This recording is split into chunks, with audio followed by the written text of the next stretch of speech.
चंद्रबाबू नायडू ने अभी एक बात कही कि दक्षिण भारत के राज्यों को अपनी जनसंख्या बढ़ानी चाहिए। उन्होंने यह कहा कि आंध्र प्रदेश हम आने वाले समय में ऐसे नियम ला सकते हैं जहां पर 2 से अधिक बच्चे पैदा किए जाएं, तभी उनको चुनाव लड़ने की परमिशन मिलेगी।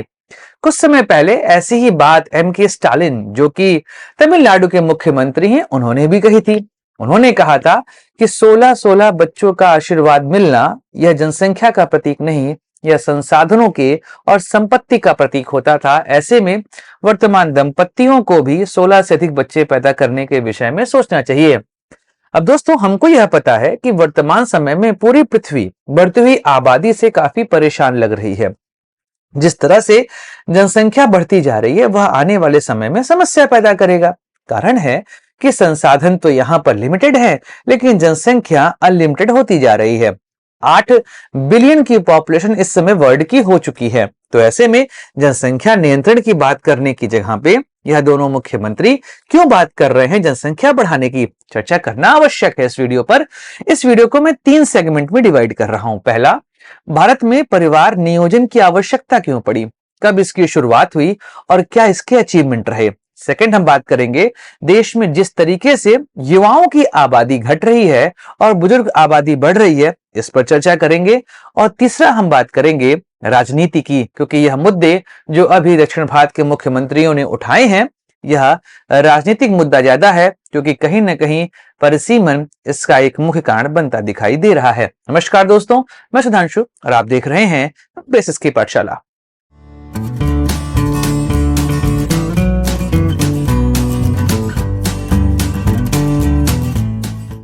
दोस्तों, जनसंख्या विश्व की एक सबसे बड़ी समस्या, और यह समस्या हो क्यों ना, क्योंकि जिस तरीके से आबादी बढ़ रही है, संसाधन उस तरीके से नहीं बढ़ते जा रहे हैं और विश्व इसको लेकर परेशान चल रहा है। अफ्रीका और एशिया जैसे महाद्वीप लगातार जनसंख्या वृद्धि से परेशान हो रहे हैं और जैसे हम जनसंख्या बढ़ाते जा रहे हैं, आने वाले समय में हर देश गृहयुद्ध की आग में डूब जाएगा और विश्व में संसाधनों की कमी देखने को मिलेगी।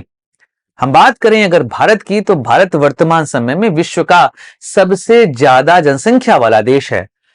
यहां पर परिवार नियोजन को लेकर बात की गई। हम दो हमारे दो, यह एक ऐसा नारा था जो पूरे भारत में हर जगह देखा गया।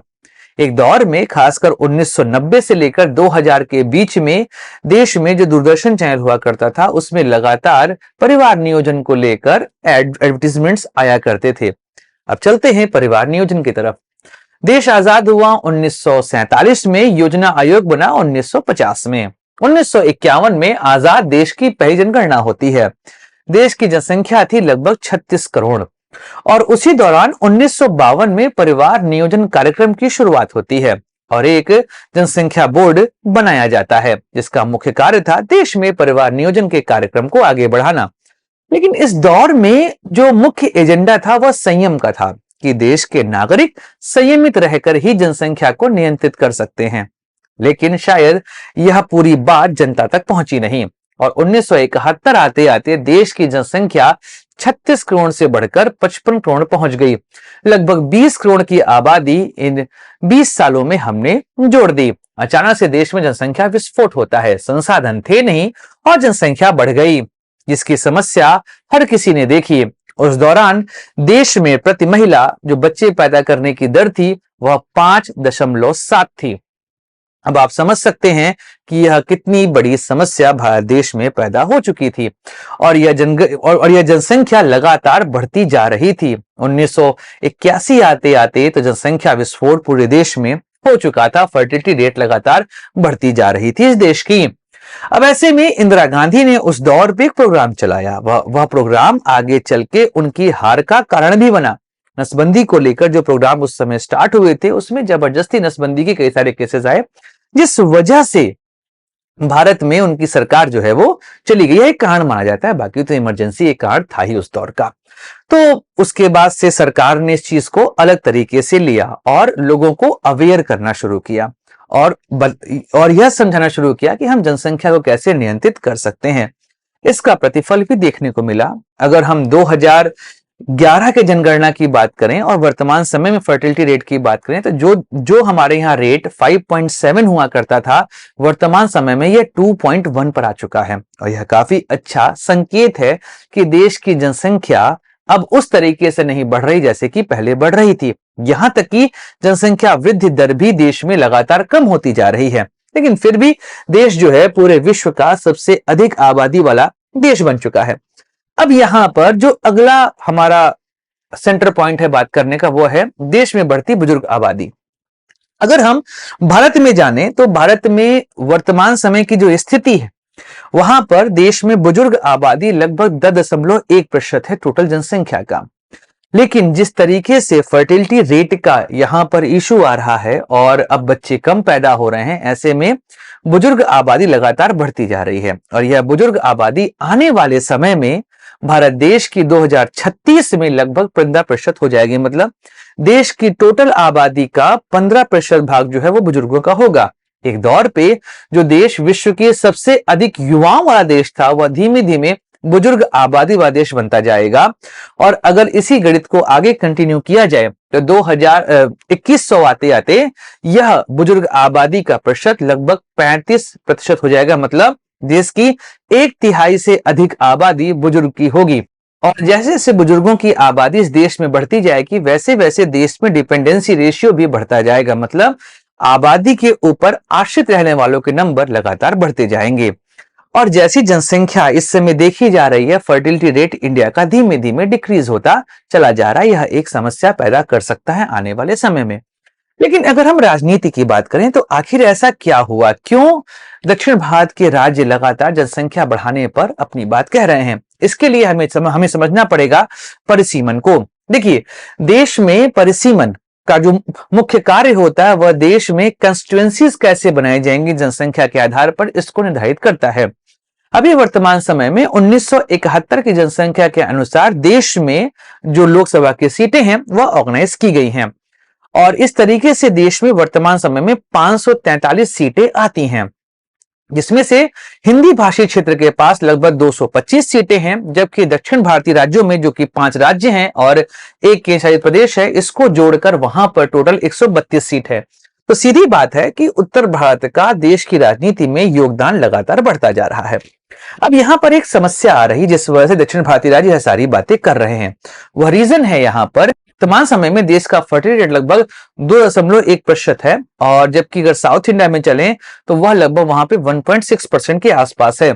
ऐसे में वहां पर इस समय बुजुर्ग आबादी ज्यादा होती जा रही है और उत्तर भारत में जो युवा हैं वो बढ़ रहे हैं। इसके अलावा जनसंख्या बढ़ने की दर उत्तर भारत में ज्यादा है और दक्षिण भारत में कम है।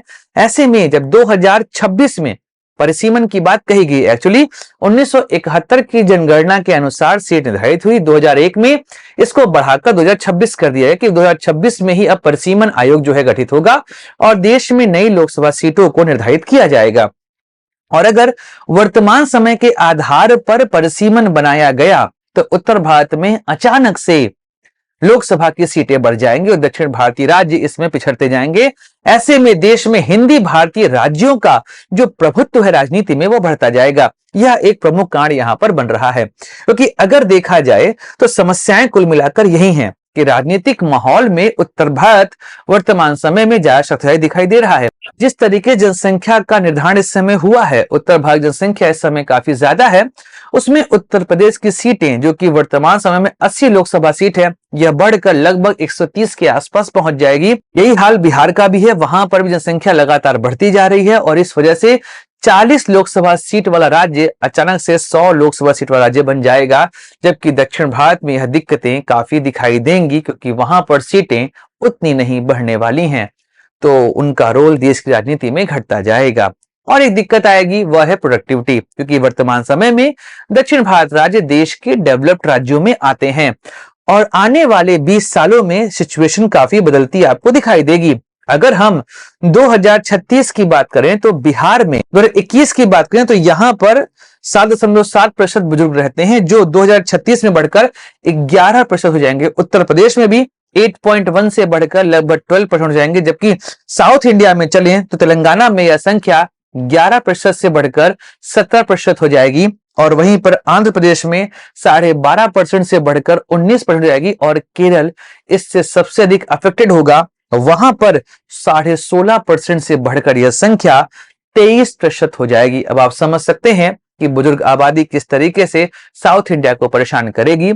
राजनीतिक शक्ति तो वहां पे घटेगी ही घटेगी, इसके अलावा वहां पर प्रोडक्टिविटी मतलब जो लोग काम करते हैं उनकी संख्या भी घटती जाएगी। इस वजह से साउथ इंडिया के राज्य इस चीज को लेकर काफी परेशान चल रहे हैं। अब देखते हैं आने वाले समय में क्या होगा, क्योंकि एनडीए का एक राज्य जो कि उत्तर प्रदेश है वह जनसंख्या नियंत्रण कानून लाने की बात करता है और वहीं पर एनडीए का एक और घटक दल है जो आंध्र प्रदेश में टीडीपी है, जनसंख्या बढ़ाने की बात कर रहा है।